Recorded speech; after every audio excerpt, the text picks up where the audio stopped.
Terima kasih Pak sudah berkenan untuk kami wawancari sebagai tugas kewirausahaan. Lalu perkenalkan diri dulu, saya Revalisa Rahmadani dari program studi D4 Demografi dan Pencatatan Sipil kelas A dengan NIM V802424 Bapak. Mungkin kemarin sudah sempat di briefing ya Pak dengan rekan saya Fadil untuk beberapa pertanyaan yang nanti bisa Bapak jawab seputar kewirausahaan Bapak. Mungkin boleh memperkenalkan diri dulu Pak, dengan Bapak siapa? Nama saya Bagus Imam Purnawanto ya. Kalau dengan gelarnya SEMM ya. Saya kalau tugas pokoknya dulu sebagai pegawai negeri di lingkungan pemerintah daerah Kabupaten Sukoharjo.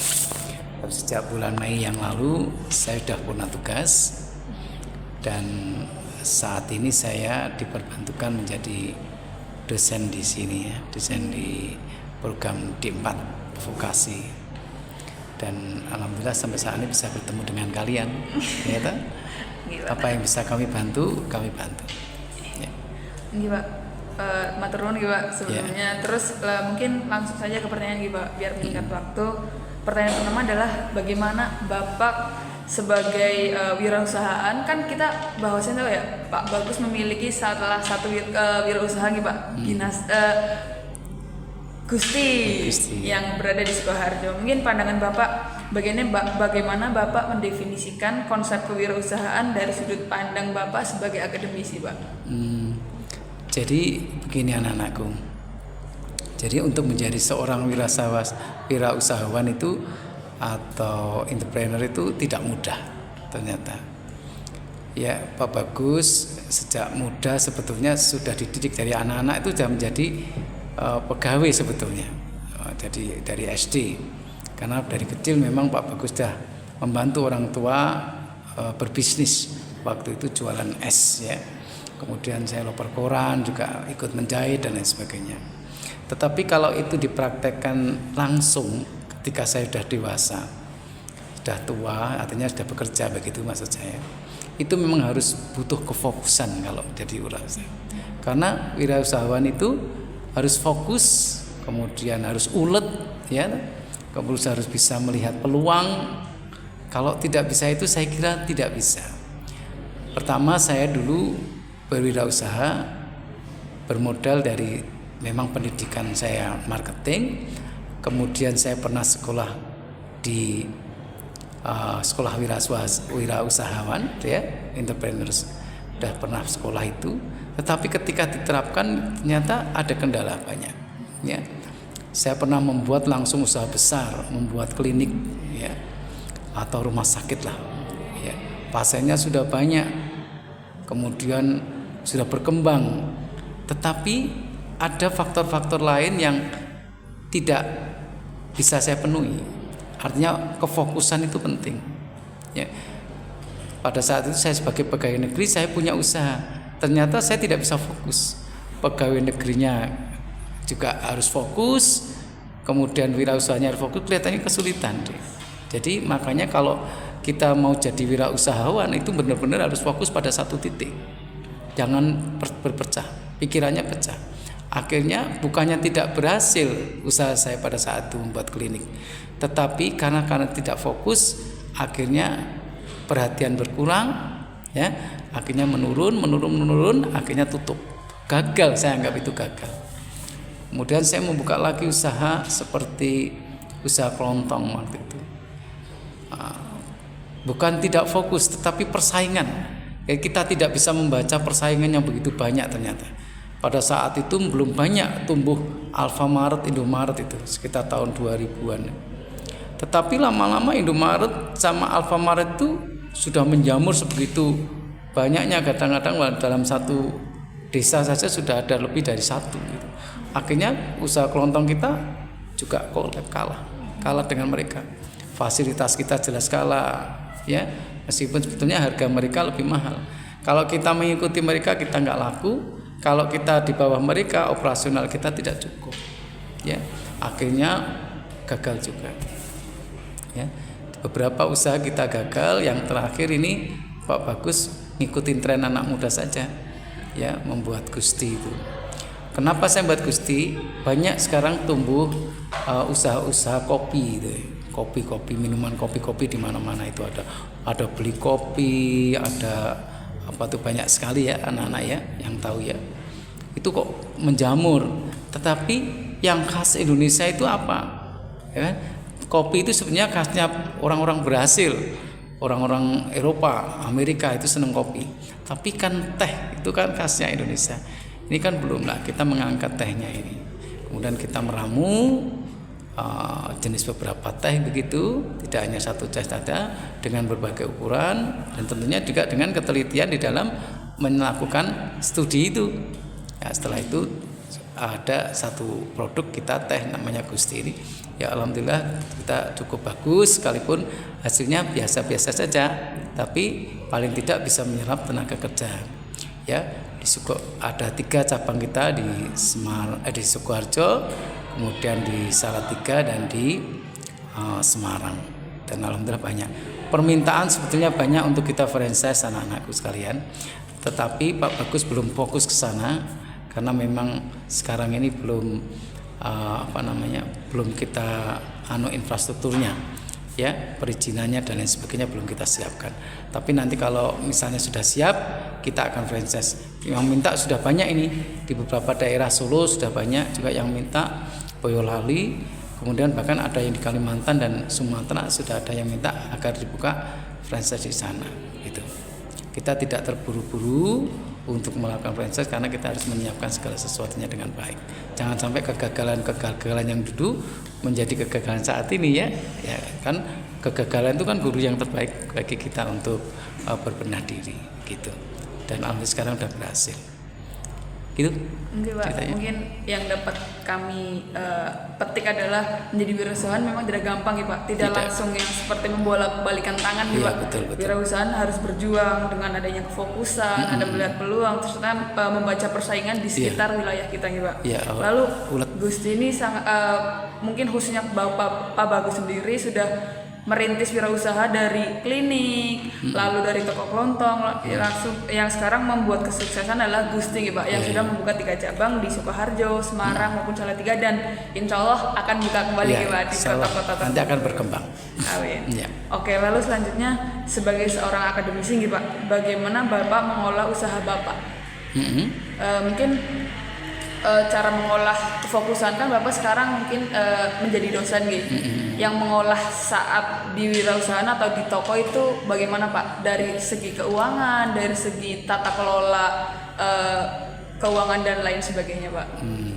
Kalau saat ini kalau dulu segala sesuatunya kita pengen menangani sendiri ya. Sekarang saya kira sudah ada orang yang bisa kita pekerjakan ya, kan banyak anak-anak muda yang pandai di bidang marketing dan lain sebagainya, terus di bidang sosial media dan lain sebagainya. Saya sudah bisa membayar orang lain untuk bisa mengaktifkan usaha saya ya. Kalau dulu masih saya tangani sendiri, saya kadang-kadang bingung di dalam mempromosikan ya. Sekarang sudah dipegang anak-anak muda dan pegawai saya itu pandai-pandai.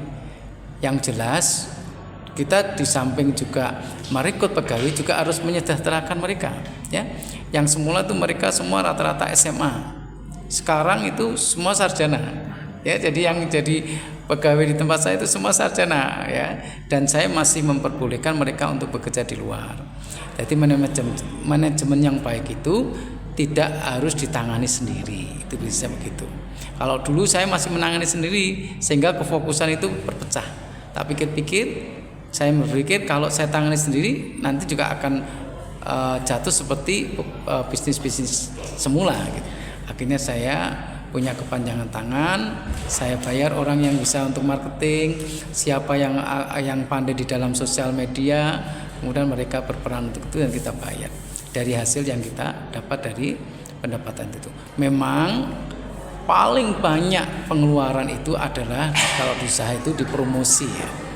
Ya kalau promosinya nggak gencar ya nggak ada suaranya kita.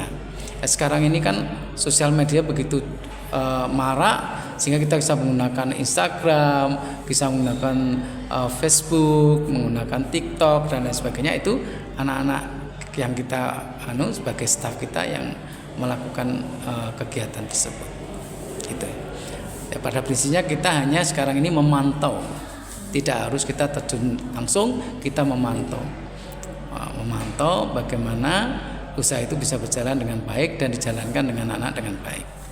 Setiap saat kita perlu melakukan staff meeting. Kalau tidak ya mereka akan berjalan sendiri juga tidak bisa tanpa arahan kita. Jadi staff meeting itu perlu ya, seminggu sekali atau paling tidak maksimal 2 minggu sekali untuk mengetahui apa saja yang perlu dibenahi, kemudian apa perlu dikembangkan usaha kita. Misalnya bentuknya apa, hanya es teh saja. Sekarang kita sudah berkembang, tidak hanya es teh saja, kita sudah masuk ke minuman kekinian yang dengan milk tea, ada yang Thai tea, sekarang itu ada juga yang pakai koko, milk dan lain sebagainya. Kita sudah sampai ke situ. Dan sekarang sudah ada tambahan jajan-jajan lagi. Jajan-jajan anak-anak seneng yang gorengan masa kini dah, apa yang cilok apa gitu ya. Ya udah kita sampai ke situ. Sampai kita sekarang merambah ke nasi yang dengan sambal matah itu istilahnya. Nah, itu lari sekali itu anak-anak. Yang jelas prinsipnya begini.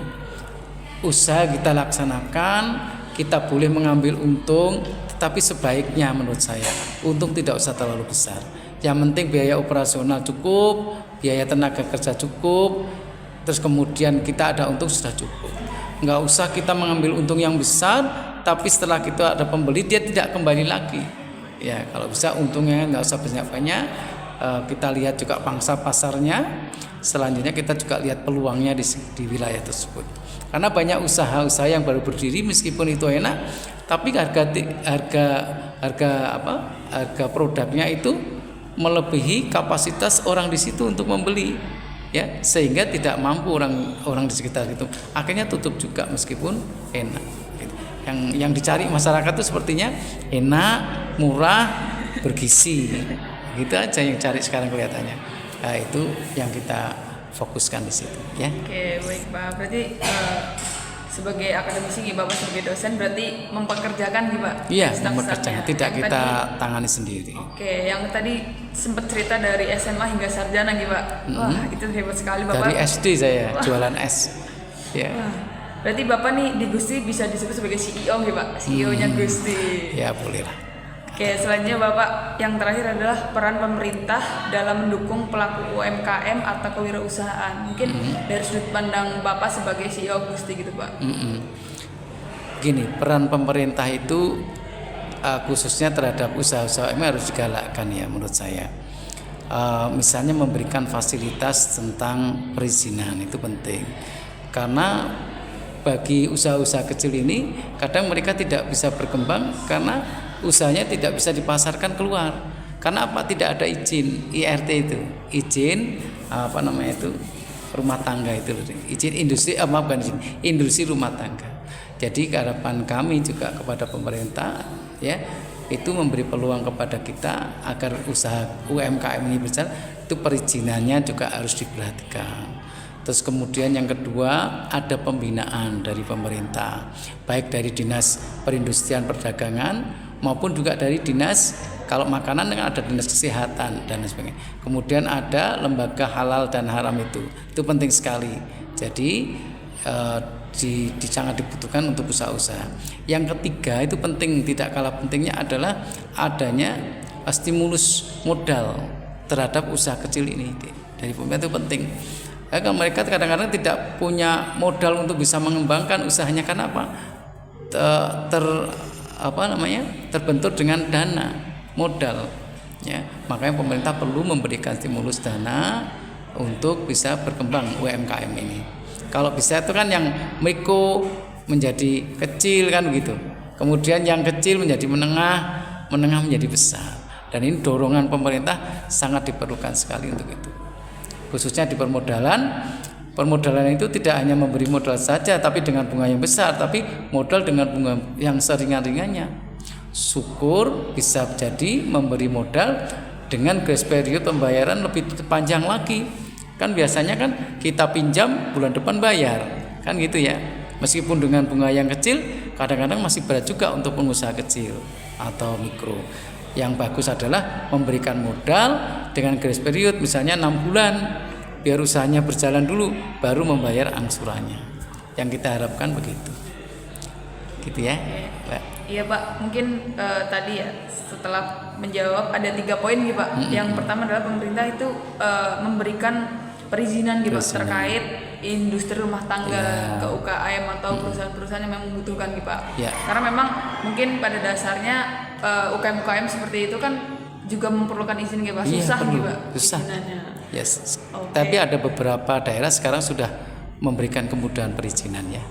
Kadang-kadang 1 hari jadi kan gitu ya. Oke, selanjutnya ada pembinaan dinas perdagangan seperti dinas-dinas terkait, dinas perdagangan, dinas kesehatan dan dinas-dinas yang halal dan MUI gitu ya Pak. Ya, MUI. Betul. Terus selanjutnya adalah stimulus modal atau dana untuk pelaku UMKM. Berarti disuntikan gitu Pak dananya, diberikan dana ketika nanti sudah mendapatkan keuntungan bisa dibalikin gitu Pak. Mengembalikan, tetap mengembalikan. Oke. Mungkin dari kami cukup sekian Pak karena 3 pertanyaan sudah dijawab dengan baik dengan wah luar biasa. Wah, insight baru Pak karena kami sebagai mahasiswa kan juga perlu berwirausaha gitu Pak. Karena sejatinya semua orang itu memerlukan kehidupan dan dengan uang gitu Pak. Jadi saya pesan untuk anak-anak mahasiswa sekarang ini jangan berpikir ketika lulus menjadi pegawai. Ya, kan sekarang ini pengennya lulus menjadi pegawai. Kalau bisa ciptakan ya, kalian ini sudah punya banyak fasilitas di dalam bergaul seperti gadget itu ya. Banyak kok yang hanya di rumah tetapi dia aktif dengan gadgetnya dia bisa menghasilkan ya. Yang penting kalian itu ulet, kemudian berani mengambil resiko sekalipun resikonya itu terukur ya kan? Kemudian kalian harus betul-betul mau berusaha, jangan tinggal diam saja. Ya, itu yang penting bagi anak-anak muda sekarang saya tanamkan itu karena apa? Jangan berharap sebagai pegawai. Apa yang katakan oleh pengusaha kita itu namanya Bob Hasan kalau nggak salah. Bob Sadino atau Bob Hasan itu saya masih ingat pernah membaca di suatu pas saya makan gitu ada tulisan sebesar apapun perusahaan di mana kamu bekerja, kamu masih tetap sebagai karyawannya atau pegawai. Kamu masih disuruh-suruh. Tapi sekecil apapun usaha yang kamu laksanakan sendiri, kamu adalah sebagai bosnya. Ya, nah itu coba kalian tanamkan itu. Sekecil apapun usahanya yang kamu laksanakan, kamu jadi bosnya. Tapi sebesar apapun kamu bekerja di suatu perusahaan, kamu tetap anak buahnya. Kamu masih disuruh-suruh. Gitu ya? Iya, saya kira pesan ini perlu kita jadikan refleksi diri. Gitu ya? Iya Pak, mungkin dari kami terima kasih banyak Pak. Terima kasih pesan-pesannya untuk kami sebagai mahasiswa. Mungkin dari kami sekian, terima kasih. Sama-sama. Terima kasih Pak. Oke, terima kasih Pak. Oke.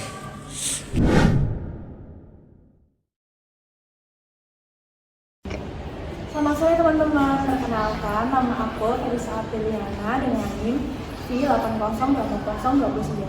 Di sini aku mau mewawancarai salah satu narasumber mahasiswa DPS angkatan 2022. Dan siapa Mas? Perkenalkan, nama saya Arazi Kindia Verus dengan NIM V80222023. Oke, di sini aku mau tanya sama Mas Arazi tentang kewirausahaan tuh menurut Masnya itu kayak apa sih? Kayak gimana?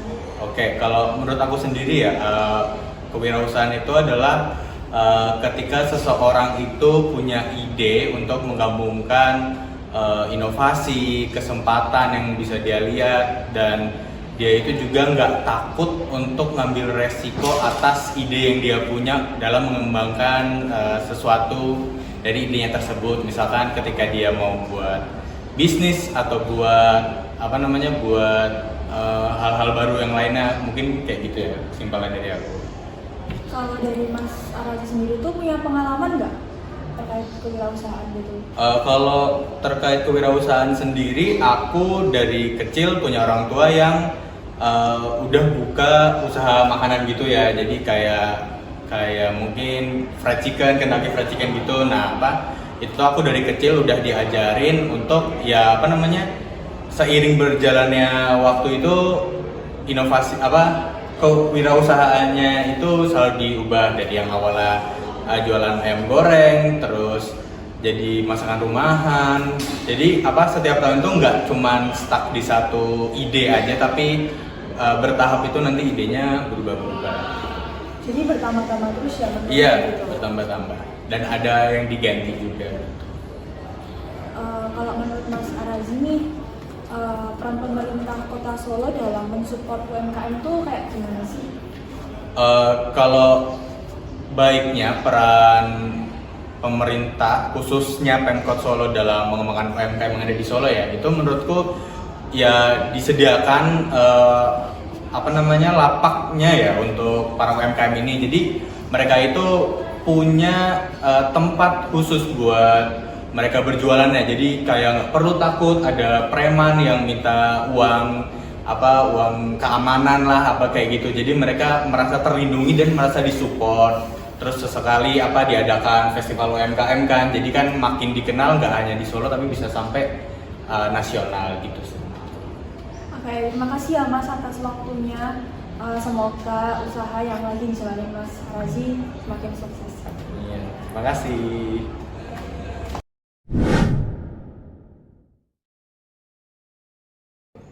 Assalamualaikum warahmatullahi wabarakatuh. Saat ini kami sedang bersama kawan kita Mas Zaki dari kelas D yang juga merupakan owner dari 16 Second Staff, di mana itu merupakan salah satu marketplace untuk menjual barang-barang second branded. Baik, selamat sore Mas Zaki. Selamat sore. Kabar baik? Baik. Oke, oh ya Mas Zaki, ngomong-ngomong sebagai owner penjual barang branded second itu kendala terbesarnya apa Mas? Di pembeli sih yang pertama. Ya. Terus yang kedua itu di bea cukai pas datangin barang dari luar ke Indo. Itu yang kendala. Sekarang apalagi datangin banyak barang sedikit kena sita di bea cukai. Oke. Jadi Mas Zaki ini kan pemilik lah, katakanlah UMKM yang menjual barang branded second. Nah, menurut Mas sendiri selaku pelaku UMKM, kewirausahaan itu apa Mas? Ya, perasaan itu kayak kemampuan seseorang yang menciptakan peluang untuk mulai usaha dengan inovatif kemampuan yang kita miliki. Oke, siap. Oke, tadi kan salah satu kendalanya itu kan ada di bea cukai. Ya. Nah, harapan Mas Zaki sendiri itu dari pemerintah bisa berkontribusi apa untuk memajukan kewirausahaan di Indonesia? Ya, pemerintah saling mensupport aja untuk UMKM itu supaya bisa terus lancar buat penjualan. Ya, jadi mungkin bisa menekan biaya cukainya ya Mas, Ya. atau pajaknya. Ya, benar. Oke. Baik.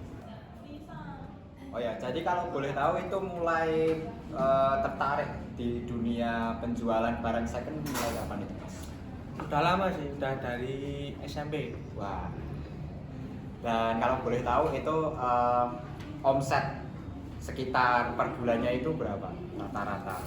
Per bulan sekitar 3-5 Juga. Oke. Jadi hal yang dilakukan oleh Mas Zaki ini belajar sambil berwirausaha perlu patut dicontoh ya teman-teman. Baik, mungkin cukup sekian untuk wawancara kali ini. Terima kasih atas insight dan informasi yang diberikan. Mas Zaki, semoga sukses selalu. Wassalamualaikum warahmatullahi wabarakatuh.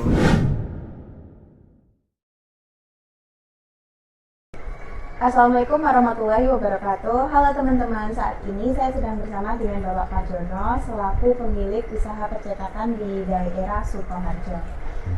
Selamat siang Bapak. Selamat siang Mbak. Sebelumnya mohon maaf ya Pak sudah mengganggu waktunya. Perkenalkan saya Aprilia Ananda. Kedatangan saya kemari untuk melakukan kegiatan wawancara ringan nih Pak. Dan kalau Bapak berkenan, saya ingin berbincang sedikit mengenai pengalaman Bapak dalam menjalankan usaha. Oh gitu ya. Sebelumnya perkenalkan, saya dari Bapak Parjono, penerbit Beringin 55 di Sukoharjo, Mbak. Oke. Kalau boleh tahu, sudah berapa lama ya Pak percetakan ini berdiri? Kurang lebih sekitar 23 tahun. Wah, sudah cukup lama ya Pak. Ya, alhamdulillah, Mbak. Mungkin Bapak dari awal memang sudah ada ketertarikan di bidang percetakan ya? Iya, kalau dulu belum, Mbak, karena saya itu dulu kerja di percetakan, saya di bagian pemasaran. Setelah itu saya agak tertarik ke penerbitan, terus saya muncul ide untuk ya mencari penerbit, pengarang, penulis itu untuk saya jadikan partner kerja. Wah, sangat menginspiratif nih Pak. Mungkin betul. kalau ngomongin soal bisnis, menurut Bapak apa sih Pak arti kewirausahaan itu bagi Bapak? Ya, menurut saya kewirausahaan itu tentang kemandirian, tentang bagaimana seseorang itu mampu berpikir dan berinovasi untuk menciptakan peluang baru, terutama dalam dunia industri, perdagangan, dan jasa, sehingga dapat menciptakan lapangan kerja yang bermanfaat untuk orang lain. Oh, setuju banget ya Pak. Iya. Mungkin selama Bapak menjalankan usaha ini, ada nggak sih Pak pengalaman yang paling berkesan sampai saat ini tuh masih teringat gitu selama menjalankan usaha ini? Ya, menurut Bapak pengalaman yang paling berkesan itu ketika Bapak mencoba membuat sebuah produk dan ternyata setelah kita wujudkan produk tersebut bisa diterima di pasaran, dan alhamdulillah dari beberapa ide yang kita kembangkan hampir semuanya bisa diterima di pasaran, walaupun ada beberapa yang gagal produk gitu, Mbak. Alhamdulillah ya Pak. Berarti ketika mengeluarkan produk baru dan bisa diterima di masyarakat itu memang sangat membekas ya Pak, sangat senang dengan hasilnya begitu. Nah, ya itu yang justru memotivasi kami untuk selalu berinovasi, Mbak, dan selalu untuk mengembangkan kreativitas kami. Kalau ngomongin soal pemerintah daerah nih Pak, bagaimana peran pemerintah itu sudah sejauh mana peran pemerintah dalam mendukung para pelaku UMKM seperti Bapak?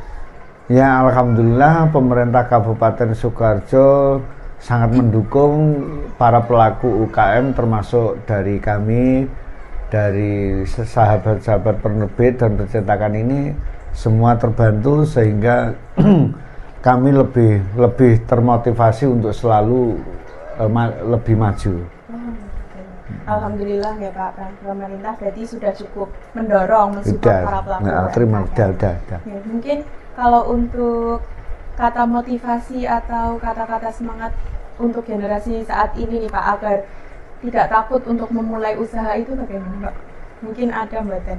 Ya, terutama untuk pesan untuk generasi muda yang mau berwirausaha itu jangan takut untuk memulai, jangan ragu untuk memulai, dan jangan takut untuk gagal, karena wirausaha itu butuh spekulasi antara berhasil ataupun gagal. Nah, kalau kita nggak mencoba, kapan kita tahu bahwa kita akan berhasil ataupun kita gagal? Jadi pesan buat generasi muda, tetaplah berinovasi, berkreasi untuk lebih maju. Luar biasa sekali ya Pak pesannya. Semoga para generasi dan teman-teman yang menonton ini juga termotivasi untuk terus memberanikan diri untuk memulai usaha ya Pak. Ya, terima kasih banyak ya Pak atas waktunya yang telah diberikan. Semoga usaha Bapak juga semakin sukses. Amin, dan amin, motivasi makasih. serta inspirasi pengalamannya juga bisa menginspirasi oleh penonton begitu. Amin, Terima kasih ya, makasih, Pak. terima kasih kembali. Oke teman-teman, dari cerita Bapak Parjono kita bisa belajar bahwa kewirausahaan itu bukan hanya tentang mencari keuntungan, tetapi juga tentang kemandirian dan berani memanfaatkan peluang dan juga semangat untuk memberi manfaat orang lain. Semoga dari perbincangan hari ini bisa menginspirasi kita semua dan sampai jumpa di lain kesempatan. Assalamualaikum warahmatullahi wabarakatuh.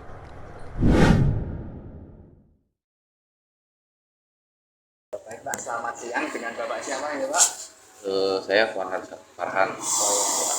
Jadi Bapak Farhan ini kan selaku pemilik Gereja Les ya Pak.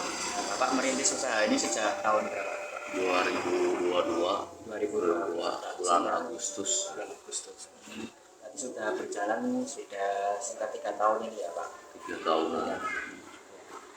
Kalau dari Bapak sendiri sebagai pelaku usaha, menurut Bapak kewirausahaan itu apa Pak?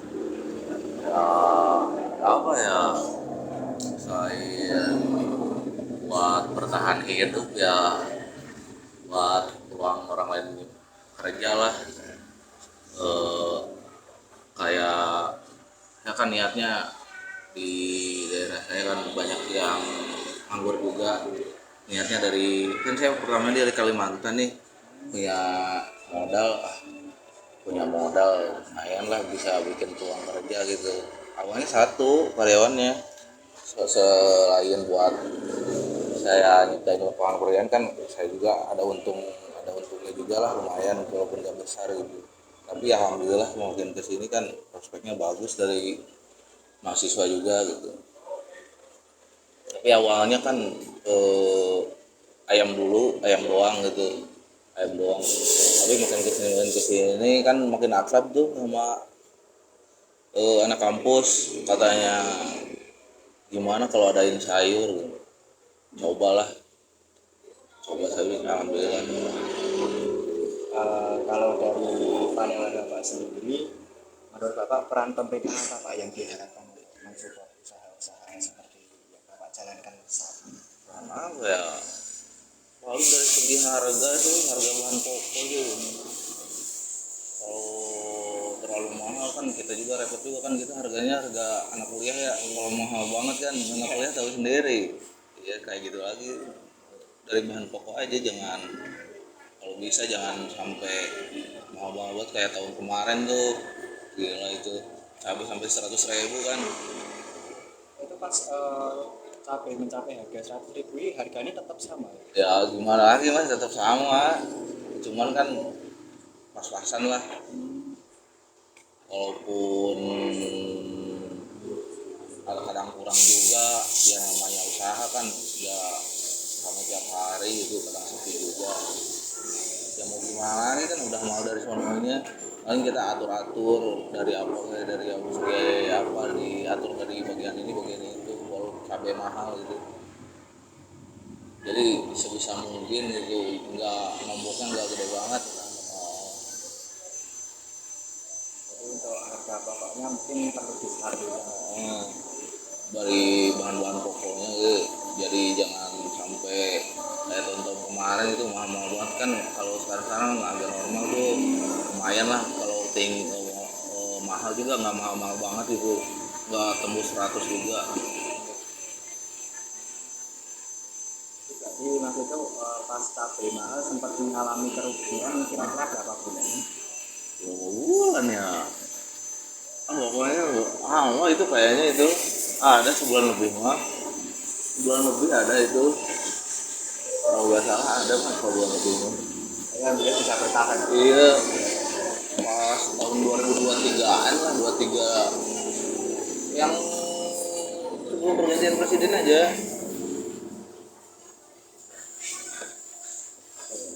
Kalau boleh tahu pengalaman Bapak sebagai wirausahawan itu dimulainya sejak kapan? Mungkin sejak kapan wirausaha? Kalau saya mas, karena saya unschool ya, paling dari umur 16 lah. 16. Iya, dari umur 16-an saya udah terjun, udah usaha gitu. Kan keluarga saya juga punya usaha juga, kayak warteg di Jakarta gitu. Cuman ya ada masanya lah. Kalau boleh tahu alasan apa Mas yang buat Mas itu buka usaha di Solo ini? Wah itu mah Mas ngeri Mas. Itu mah karena gimana ya?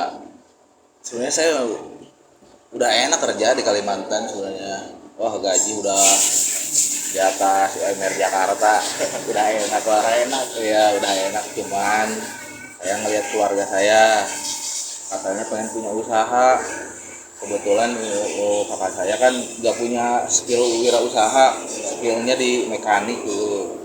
Skill di mekanik kebetulan habis operasi juga, nggak bisa kerja dalam 2 tahun, tumor. Ya saya mau gimana lagi ya, yang namanya saudara masa gak dibantuin gitu, yang namanya kakak gitu. Ya udahlah, kalau kata orang Sunda malah haula tuh. Gimana ke depannya mah gimana ntar, yang penting bismillah dulu gitu. Ya saya nekat lah, saya keluar dari Kalimantan tuh, keluar dari Kalimantan. Saya terus sebulan di sini di Solo keliling-keliling. Di sini sebulan nyari tempat sebelum dapat di sini, sebelum dapat di WNS. Saya sebulan dulu diem di sini sampai keliling-keliling. Nganggur dulu sebulan tuh, keliling-keliling sambil nyari tempat. Tadinya saya bukan mau buka ini. Kan saya kan di masakan kambing. Awalnya tidak ada rencana buat buka geprek ya? Enggak ada rencana buka geprek, enggak ada. Cuman kan skill saya awalnya di kambing, di makanan kayak sop khas Jakarta gitu, makanan sop kambing khas Jakarta, sate sop kambing kayak gitu. Skill saya di situ. Nah pas di sini kok kayak gimana ya, kayak belum geprek rame banget gitu. Terus masih masih ada kumlot doang. Ya ini sayang banget itu, kumlot rame banget tapi segak ada saingan gitu tuh. Sayang banget kata saya digituin. Terus saya bilang ke ponakan bapak saya kebetulan punya bumbu fried chicken, ya bumbu geprek. Saya telepon saudara saya, ini gimana di Solo cuma ada satu, padahal ramai banget sampai antri gitu. Ya udah tinggal buka aja geprek. Wah gimana bikinnya, kata gue. Gampang, dikasih lihat. Saya cuma lihat dari video, belajar geprek sumpah. Bikin sambalnya aja tanyain tuh, bikin sambal dilihat dari YouTube. Saya bikin sambal dari YouTube. Terus dari situ nggak ada yang nawarin. Udah sebulan di situ ada yang nawarin tempat di seberangnya warteg ya, serbangnya warteg. Nah pas di situ udah buka geprek aja dah. Sop kambing nggak nemu tempatnya di daerah kota. Geprek alhamdulillah hari pertama langsung rame. Wah ini bagus loh supnya itu. Nah di situ udah setahun pindah ke sini karena di sana tuh kayak sumpek lah, kecil lah tempatnya. Nah, di sini alhamdulillah pakai sayur. Ada yang bilang anak kuliahan coba pakai sayur katanya pas mau bulan puasa tuh biar sahurnya agak jauh katanya. Oh ya udah dicobain ya, alhamdulillah ramai sampai sekarang gitu. Jadi nekat ya Mas? Iya sih, ada nekat juga. Tapi nekat dibarengi sama ini sih Mas, introspeksi lah. Ada kurang introspeksi, enggak muluk-muluk. Sebatas kerja tinggal kerja, nekat enggak. Ada perhitungan juga. Oh kalau gitu mah hancur-hancuran saya. Kalau cuma nekat doang.